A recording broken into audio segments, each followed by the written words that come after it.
Hey everybody, and welcome to another patch preview. Welcome back, my Yorshkel Doppeldukel Club. So today we've got the patch 14.4 full preview. Now let me tell everybody who doesn't normally watch these videos how this works. This is a patch preview. This is not live. This will be live in a week. What I will be doing is we will go through this post here, and then we will see the specific full changes over here, and I'll give you my thoughts. I'll compare it to some stuff, say what I would like to see, give you, just generally my reaction to this sort of stuff while talking about what's going on in this patch. In a week, we will go over the full patch notes once those are live and have launched. Now, reminder that anything here has a 95% chance of going live. I would say, I think it's like a fair bet. So, like 1 in 20 changes tends to get pulled. The vast majority go live, but some get changed to be slightly different. Some get pulled. So that's just a forewarning to things like that. Now, this is always done in one full take, and I don't use clever editing or anything like that. This is kind of a talking podcast type of piece. So if you want to use this as a podcast, if you want to put me on your second monitor, that's just fine. We'll play some little music in the background and you can listen along to what I'm doing here. And that's it. I'm just saying, like, use me as a podcast if you want. Otherwise, you can, look around with me here. Let me make myself a little bit bigger. One last little thing before I get into this. This came out nearly at 1 a.m. for me. So sometimes in these sorts of videos, people are like, oh my god, Hashinshin, sometimes you have really high energy and it seems like you're faking it. And then sometimes you have really low energy and it seems like you hate this, and then I get like really nasty comments of like, when I have low energy, people are like, oh, you don't even like doing these anymore. With high energy, people are like, why are you faking high energy? It's because like these things, I try to do these like right when they launch, right? So this time it came out nearly at 1 a.m. for me when I was pretty much done. I had literally watched a movie with my Discord. I was in bed. I was done for the day, right? I had taken my shirt off. I only am wearing a blanket right now because it's cold. I was done, okay? And then this came out, so here we are. So if it seems sometimes like I have a low energy in some of these videos, someone's hot, don't leave me a hateful comment. Just understand that, like, this is pretty late in the day for me. So anyway, let's go through these changes. I just said all that because sometimes I get like weirdly hateful in specific comments where I'll be like really tired, but I put out the video anyway. And I'm like, all right, well, I didn't have the most energy, but at least I got this video out. And then like, I'll get 3 comments like, why do you even do this anymore? You clearly don't enjoy it. I'm like, dude, it was like 1 a.m. for me. I'd been up for like 30 hours, stuff. Anyway, it's annoying to me. So let's move on here. Okay. 14.4 full preview. Systems. For Terminus and Cleaver, we're reducing the stack counts required to hit max value now that they're unique against other pen items. So let's read more specifically what they did here so we can compare this. Okay, so we can see here what they did is Black Cleaver now shreds 25% in 5 hits instead of 24% in 6 hits.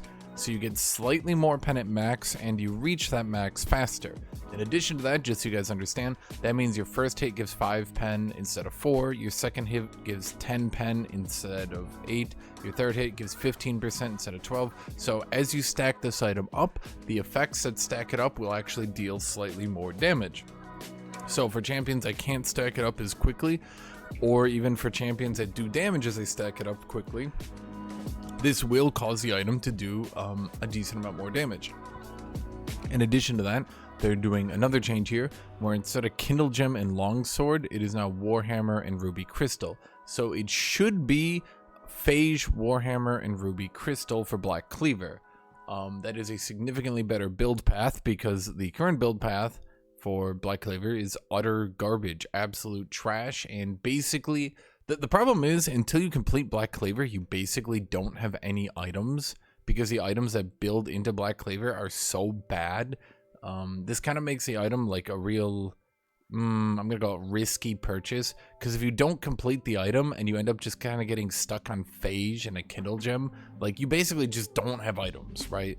So it does help when the build path is better and more tuned into what bruisers need. So a better build path, it's better on completion, and now even if the damage is mitigated, you get the movement speed and full movement speed for ranged champions. I think this is overall a very good change. Black Cleaver has been horribly undertuned since the new item system launched. It has been like comically, and I'm talking absolutely comically undertuned. Basically, I don't think a single champion actually uses it in their core build right now.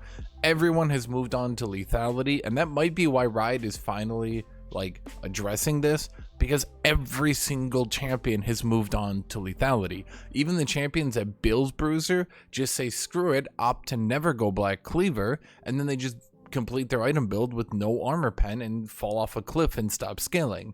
So it's been long overdue for Black Cleaver to get a huge buff, because Bruisers should not be building funny one-shot lethality items. They should be building Bruiser build. Kitty's coming here.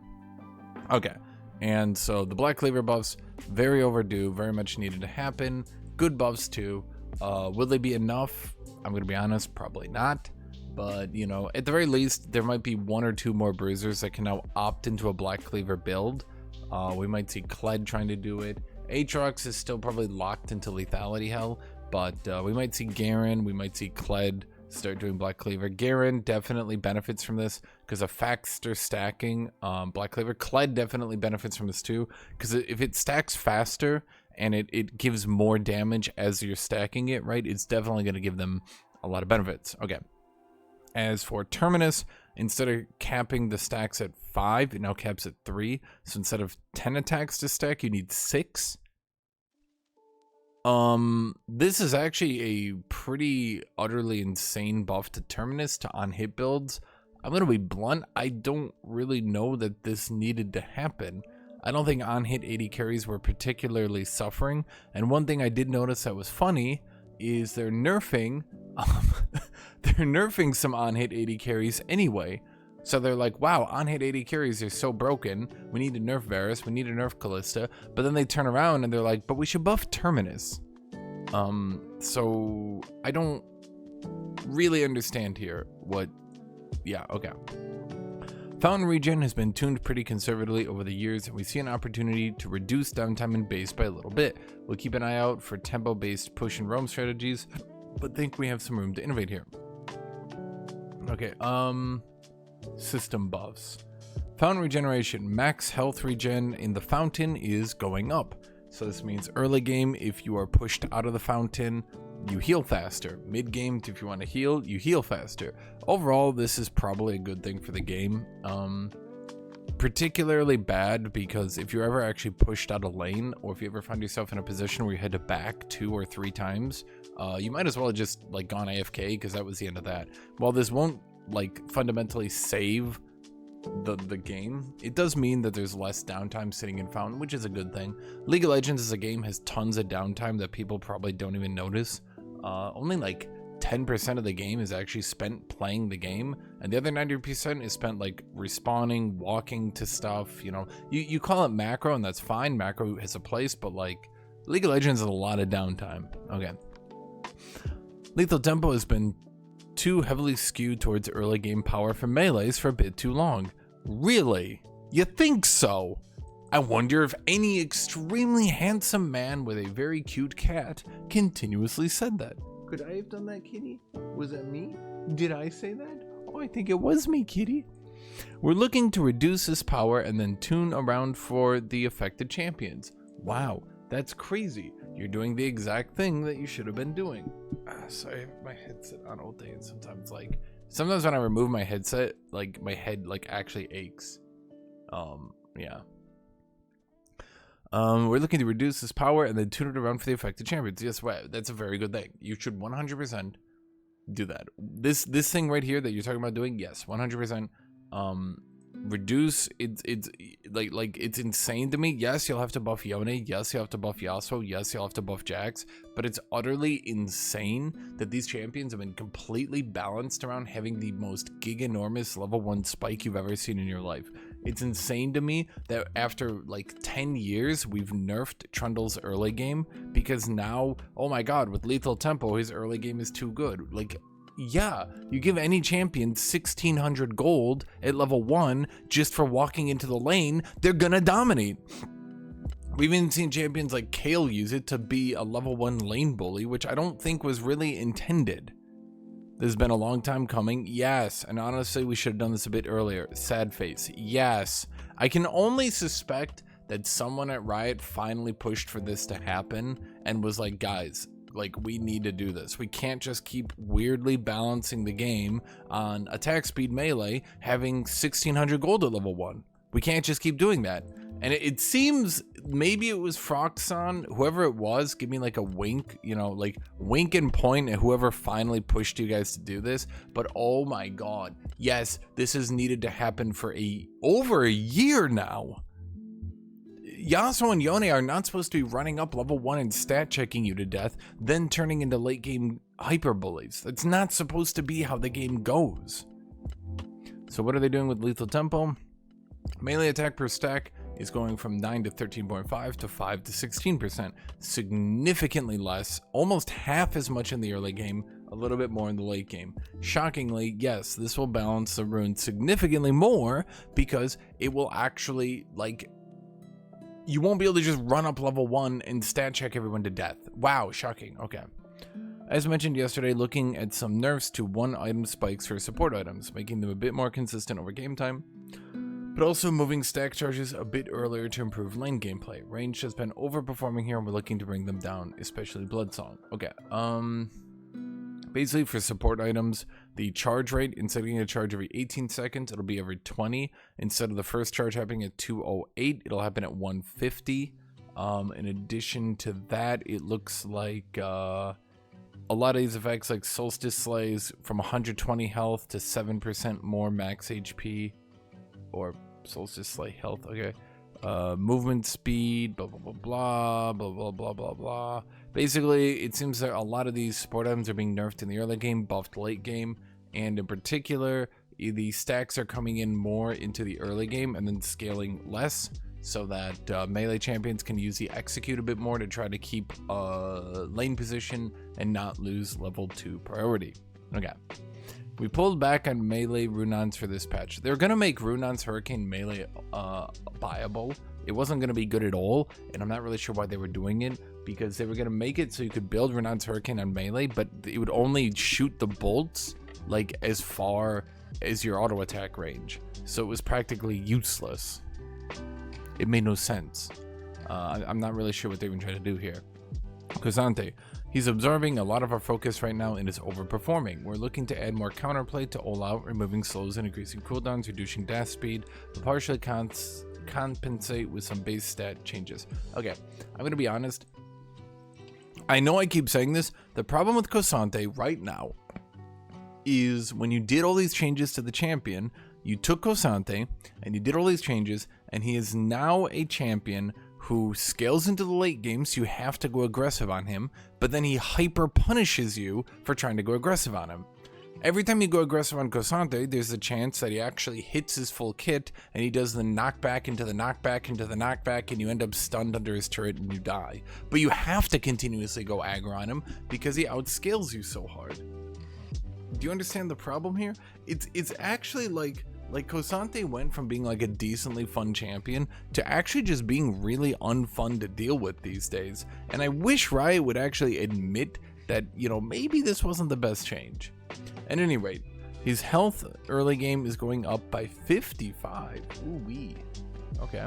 His mana early game is going up by 30. The W, armor, and magic resist ratio for damage is going from 50% to 85%. My god. All out Q no longer slows, all out W no longer is a faster cooldown or cast time, and the E dash speed has been reduced. This will make Cosante less mobile again, but will make him a bit tankier and will definitely make getting hit by that W. Getting hit by his W will be way worse. My only concern here is, like, this is going to make him even worse into ranged picks, which I don't want to end up in a situation where every single time anyone picks Cosante, the opposing team just sprints into Vayne, because Vayne is very overpowered right now. And oh wait, she's not getting nerfed, and in fact with the Terminus changes is getting buffed. So I do not think, in my opinion, it's a good idea to be making another ranged champion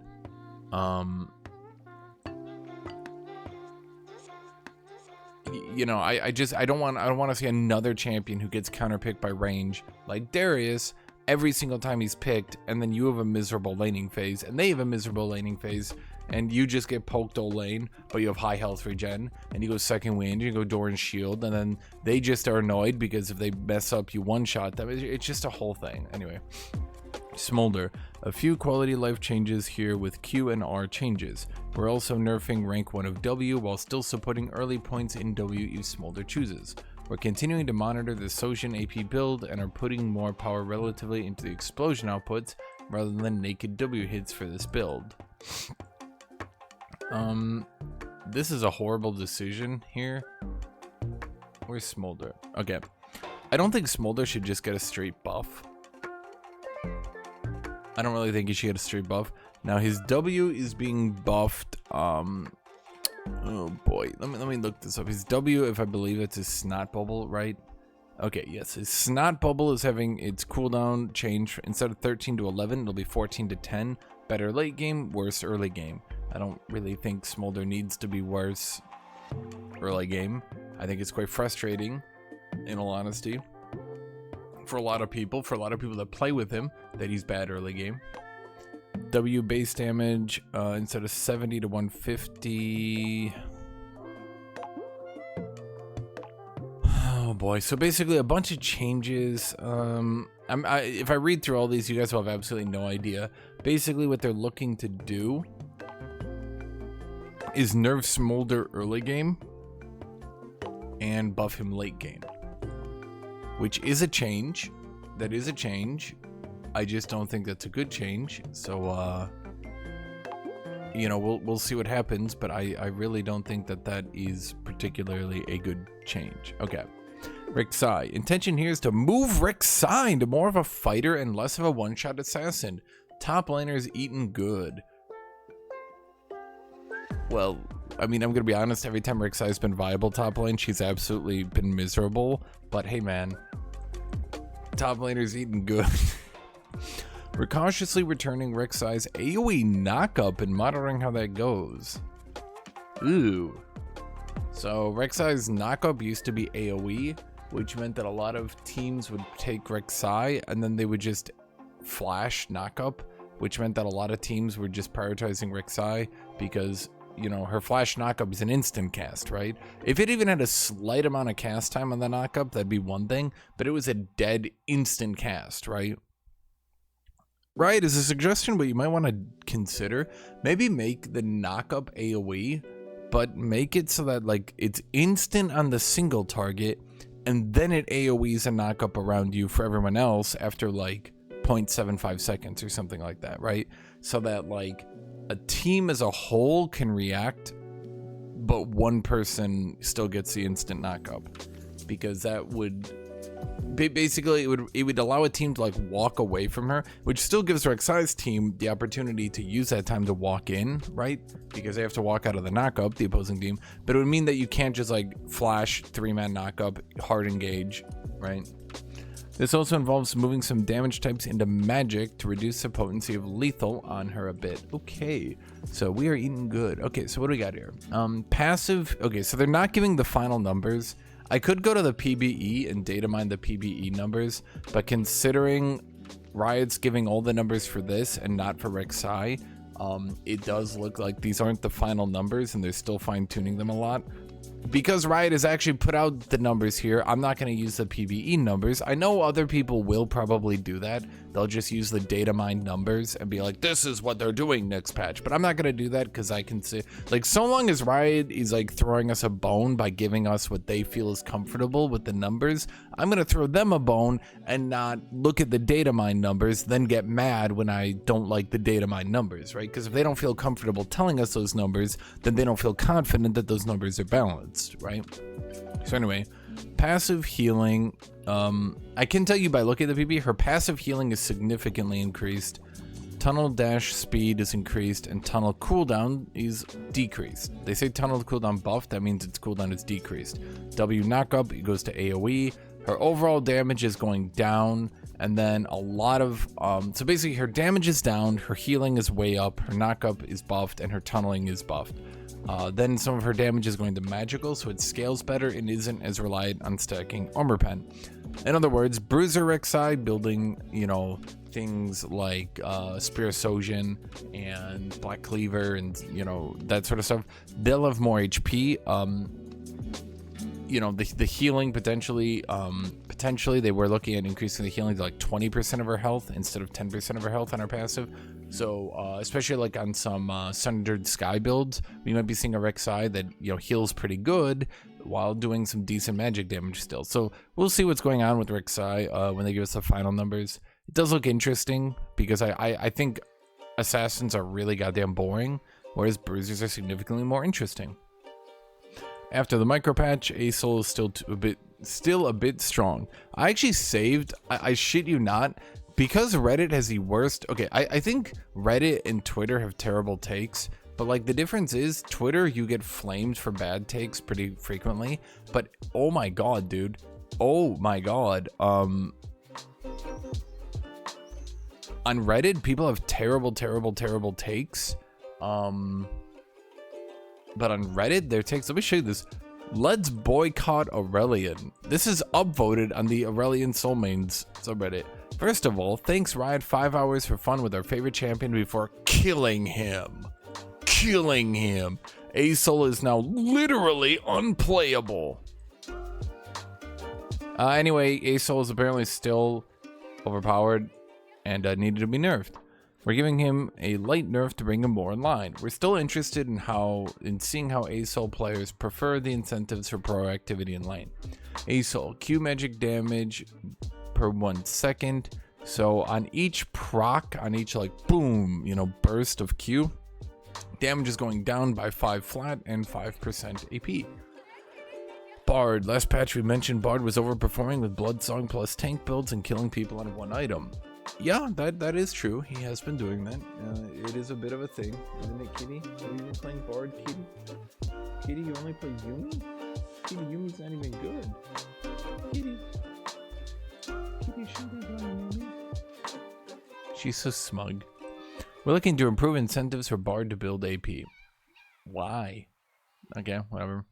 Bard, armor growth down by 0.2. Not really that significant. Attack speed baseline significantly up. Way more attack speed. Passive damage. Let's see. The passive damage scaling is going down, but the AP ratio is going up. Q damage is going down, but the AP ratio is going up.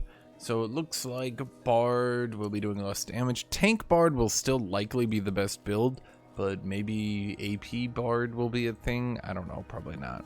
Fiora, we think it's appropriate for Fiora to have a partial success case when hitting players with W, but 50% attack speed slow has been too much.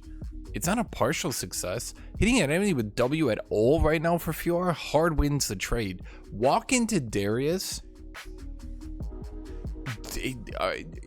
Literally, you run in, even, okay, I'm gonna use Jax. Here's a better example, Jax. Fiora Qs into Jax. Instantly parries.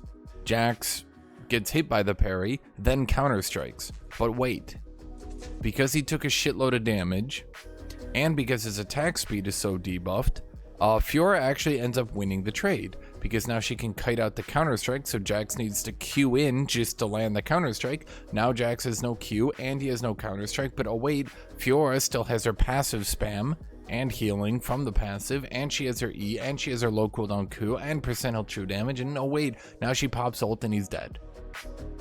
Oops. Fiora doesn't have a partial success case when hitting people with W. Hitting W absolutely demolishes and destroys every trade. The champion is giga overtuned to hell and back right now. So the W attack speed slow is going from 50% to 25%. It's a good start, but like this champion is just monstrously goddamn overpowered. Most Fiora players, like, here's the thing. Most Fiora players don't even time parry well anymore. They literally just parry directly into enemies. They just parry in their face. And that's good enough to win the trade, which I don't think is what you intended from parry. Parry, you don't parry someone by stabbing them in the chest. It only benefited a bit too much from last patch. Mechanics changes can be hard to estimate. We're pulling back a bit here. Yeah, Mechanics range can be a bit hard to estimate. I underestimated it too. It's fine. I'm the smartest man in the world, and I misjudged it, so that's fair. You know, if I can do it, so can you. Oh, boy. So Q base damage is going, or sorry, tentacle base damage is going up by a little bit, but the scaling is going from 115% total AD to 100% total AD. That's a giganormous nerf, actually. Yeah, wow, huge, actually. That kind of, might wanna, like a little bit, you could dial that back a little bit, maybe dial those nerfs back a little bit, maybe. I feel like that might be a bit too harsh. I hate the champion, and like, I'm looking at that and I'm like, oh my god, like, ooh. I mean, I know she's like pretty overtuned right now, but like, wowee, that's pretty harsh, is all I'm saying. Kalista and Varus. These two champions are dominating pro play right now, and we also fixed a power positive bug with Kalista's dashing that we need to account for. Small known nerf to Varus. Okay, Varus is being nerfed. AD done by 2. Kalista is being nerfed. The base damage on Rend is going down by 10. It's a 10 flat.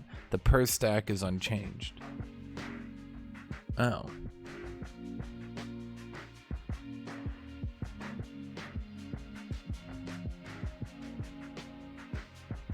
That's it?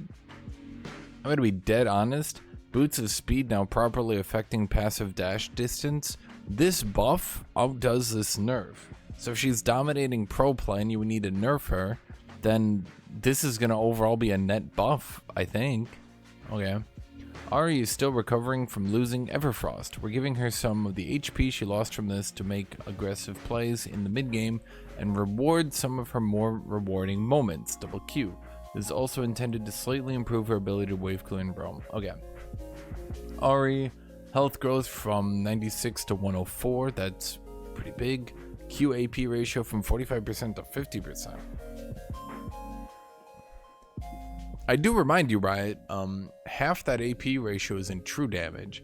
That means 600 AP Ahri every single Q will then just purely on the AP ratio alone be hitting 300.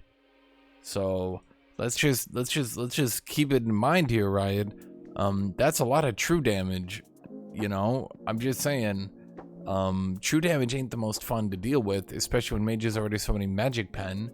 And then you build magic pen to not get one shot by these mages, and then, oh, Ahri does true damage, Syndra does true damage, Evelynn removes all your magic resist, Rumble removes all your magic resist, right? Like, how fun is it to build defensively? And we're seeing that it's not fun, and we're seeing that most people are giving up on building defensively, so maybe we cool it a bit sometimes, I don't know. Jace, we've rescripted his E to function more similarly to Lee, R. This should help resolve some of the opponent dashed while he was Eing and went in any weird direction things. We hope this resolves some of the issues with fields while fixing some of the inconsistent behavior with the spell previously. The way Lee Sin R works is it roots you and then knocks you back, which is enormously powerful and allows completely absurd plays like Flash R on Lee Sin is actually uncounterable because it roots you at the beginning of cast. It also causes some weird jank cases, like it actually makes it CC you for longer because it roots at the beginning of the cast. So let's say the cast is 0.25, that means you've just given Jace an additional 0.25 seconds of stun. Do you get my point here? Okay. So Jace is getting 2 more base AD. Boy, that's probably a bit too much. The W base restore is going up by 5. Wow, that's a pretty big buff. And the W magic damage per tick is going up by 5. That is also pretty significant. Okay. Wow, Riot, you really like Jace just totally dominating the meta for another year. Not the most fun champion to deal with, but he's a ranged champion, and apparently we're buffing all ranged champions. Okay, so pulling back the buffs here and just focusing on usability improvements that are lightly power positive. What does that mean? Our cast range increased early game. I think Kai'Sa's not exactly a good champion right now. So it's a bit weird that this is like Kaisa they're being cautious with, but Jace they're just like, fuck it, he's now got 59 base damage. Why? Does he have a lot of base abilities or something? Is he supposed to have low base damage to make up for his abilities? I don't know. Screw it, just go with it. Okay. Renekton, he's still kind of bad. He's not kind of bad, dude. He's absolutely terrible. I know that's probably meant in jest. He's kind of bad. Yeah, he is kind of bad. And by kind of bad, they mean, boy oh boy, for a champion that, you know, isn't really supposed to be the lowest win rate champion in the game. He sure stays one of the lowest win rate champions in the game. Although it does seem 48% is respectable. For Renekton, that's respectable. It does look like the Eclipse Rush. Ooh, that's interesting. Eclipse Rush Renekton is showing a lot of promise. Totally unrelated to this, but after this buff, Eclipse, what is the build here right now? Eclipse into Black Cleaver into Stark's Gauge. Oh, that's very interesting. So after they buff Renekton and they're giga buffing him, it looks like he might just go straight overpowered. I'm not gonna lie, because a 58% win rate. I know numbers. Trust me, guys. I know numbers. 58% win rate. 60% win rate on a 3-item build is about average. 62 is if you giga spike on that build. 64 and above is outrageously good. So a 58% win rate on a 3-item build. I'm gonna be blunt with you. Yeah, because the higher rank you go, the higher that build's win rate goes as well. Oh my god. I'm gonna be blunt with you, Riot. I seem to have just noticed that this might be a very bad idea. Because especially I've seen these Renekton buffs. His Q champion healing is going from 12 to 36 to 12 to 44. And reminder, that gets tripled if it hits a champion under Rage. Q, the AD ratio is going from 15% to 17%. Again, tripled in Rage Q. E cooldown from 16 to 12 to 16 to 10. R bonus HP from 250 to 550 to 300 to 700. Okay, I'm gonna be blunt, Riot. I know I made a post here. I'm gonna have to delete that and repost here. Because I'm gonna be blunt. I'm gonna be blunt with you guys. I like seeing champions be viable and good. I don't like seeing champions kind of go under the radar because people are building them wrong. And then suddenly, oops. So,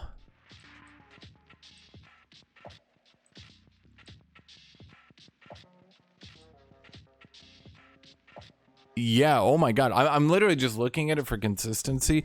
If we continue to look at it, the Sundering Sky build does just as good, but once you start reaching those high ranks, like Diamond Plus, the Eclipse builds start pulling noticeably ahead. Noticeably ahead. I'm probably fine with this Q healing buff because healing is fun, but this E and this R buff are probably going to be a bit too much. I'm going to be honest. Okay, so I looked into Renekton. Eclipse Rush builds are doing monstrously better than his other builds. I'd legitimately consider pulling some of these Renekton buffs, the E and R ones, and just keeping the Q buff. I highly suspect we will get a 52% plus win rate at high rank with these buffs as is.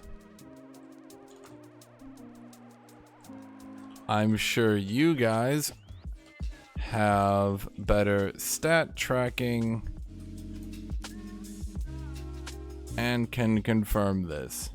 Sorry, Renekton mains, I just kind of sold you guys out here, but it's pretty clear to me that that Eclipse build is going a bit nuts. Now, I'm not saying he doesn't need to be buffed. I'm just saying these are some pretty significant buffs for a champion who potentially has a totally viable build right now, okay? So I'm just saying, oh my god. Yeah, I mean, this Q champion healing, fine. Okay, he heals more, that's great, cool. The E cooldown buff, this is rather significant. 10-second cooldown, an ability that can be buffered. And, you know, you can E into E into E into E, you know, ooh. And then the R bonus HP, 50 more health at rank 1, 150 more health at rank 3. I'm just saying, all of these combined on a champion that potentially has a build that makes them almost viable, that's going to go a bit hard. Okay. Anyway, where were we? Thresh is also bad. They're trying to improve most of his outputs generally so as to not over-index any particular case. Okay, so Thresh is, where are you, Thresh? Thresh is getting 3 more base armor, 20 more damage on his rank 5 E, and his R cooldown is going down. Not really the most exciting buffs, but he's not also doing the best right now. Volibear, we're cautiously buffing Volibear. We generally don't think some of his gameplay is particularly high quality. I think most people think that, but I don't think any champion should just be like a legitimate troll pick either. So like, I think it's fine if he's like a little bit weaker, but like he should at least kind of be in that, like, I don't even know, like the champion is pretty bad right now. Even if his gameplay isn't that high quality, like he's not giga toxic, like he's not Master Yi, right? Like he's not hyper scaling into late game and sprinting you down. So long as you keep his early game from just being, you know, face roll again, I think it's fine to give him a little bit of power back. Which is why we've been cautious on him in general, specifically in jungle. His gameplay pattern locks a lot of variance, and R removes interest in an otherwise exciting moment, turret dives. Well, yeah, I'm gonna be honest, remove the turret disable on his ultimate entirely, or make it like block 1 shot or something, and I think he'd be much better balanced. But you know, what do they got here? The Q movement speed is going up from 8 to 24 to 12 to 32. That means doubled. It's going to be 24 to 64% movement speed, which is probably good. E cooldown is going down from 13 to 12. That also seems decent. R turret disable is going from 3 to 5 to 2 to 4. So less turret disable, especially in the early game. Although 2 seconds can still be enough to stop 2 turret shots, which can make a turret dive. I mean, to be blunt, 2 less turret shots makes most turret dives pretty consistent. R cooldown from 160 to 120 to 130 to 100. Significantly lower cooldown on his ultimate. RCC immunity removed. Still unstoppable. Okay. Let me explain this one. Unstoppable means you can't be knocked back. CC immunity means you can't be stunned at all. This means Volibear's ultimate will still immune things like, let's say, Aatrox's Q or Thresh's Q and E, right? But it won't immune a gold card. Does that make sense to everybody? So basically, in other words, you can't aggressively use Volibear's ultimate into hard CC in order to immune it.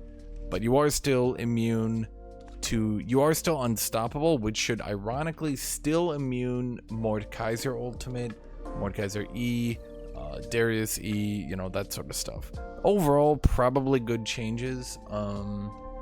Gives him more mobility, so he actually will be a champion come mid game, and he might be able to catch anyone in the laning phase that isn't AFK.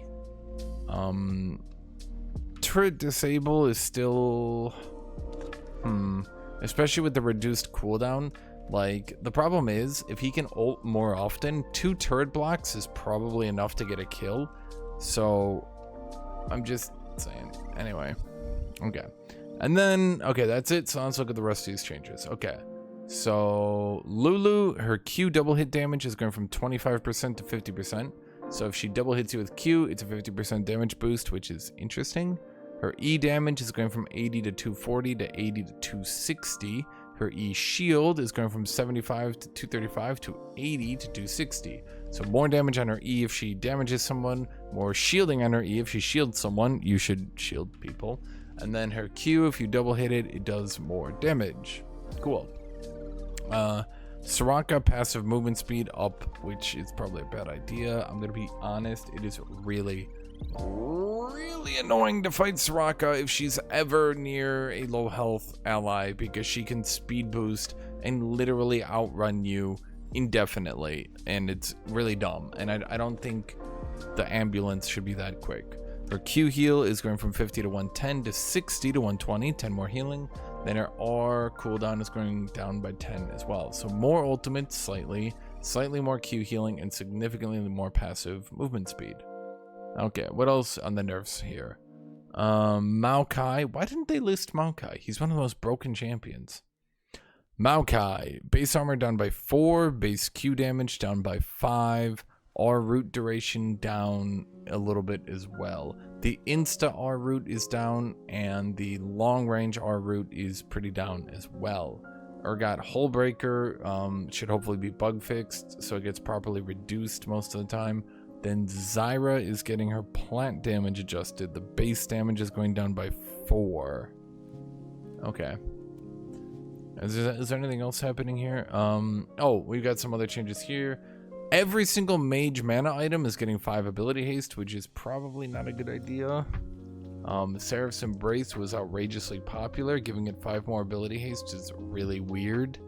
I'm gonna be honest, I don't know what mage mana champions are underpowered right now, but boys, Seraph's Embrace seems to be doing just fine to me. Not sure what's up with that, right? Not really looking forward to buffing mages when mages are already doing really good. Ravenous Hydra, new, active benefits from 150% of your lifesteal. Not nearly enough. They were originally going to make it so the active doubled your lifesteal. So if you have 12% lifesteal and you ult, or say not ult, if you activate the item, it will count as if you had 24% lifesteal for the AoE around you after you activate it, right? Now that's not really that much. Let's be blunt here. That means if we hit someone for 100 damage, you would heal 24, right? So rushing the item and activating it is not like some I win button.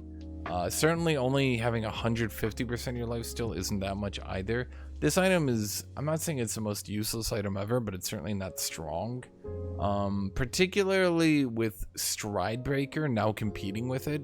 Ravenous Hydra is losing out because Olaf is swapped to Stridebreaker now. Fiora and Camille still go Ravenous Hydra. I'm gonna be blunt, I don't think Fiora needs buffs, and Camille gets it a bit too late in the game for it to really matter. To be honest, I think the only thing this will really do is if you activate it in the middle of a minion wave, you could get a Giga heal. But again, I'm not sure that Fiora needed that buff. Please nerf Fiora even harder. Stridebreaker. Passive movement speed applies even if damage is mitigated. Active movement speed now decays over 3 seconds instead of 1.5 seconds. That's a rather significant buff because that literally doubles the amount of movement speed you get from this item. I'm gonna be honest, I kind of forgot this item even gave movement speed because so often it did so little that I straight up forgot it actually gave movement speed the last time I built it. And I was like, wait, why did my character move really quick there for that split second? Let's see, anything else happening? Nope, that's it. The tether adjustments are still coming out. Every champion with tether will now instantly break that tether if you get even slightly out of range for even a split second. This nerfs Aatrox, Fiddlesticks pretty hard, Karma, LeBlanc.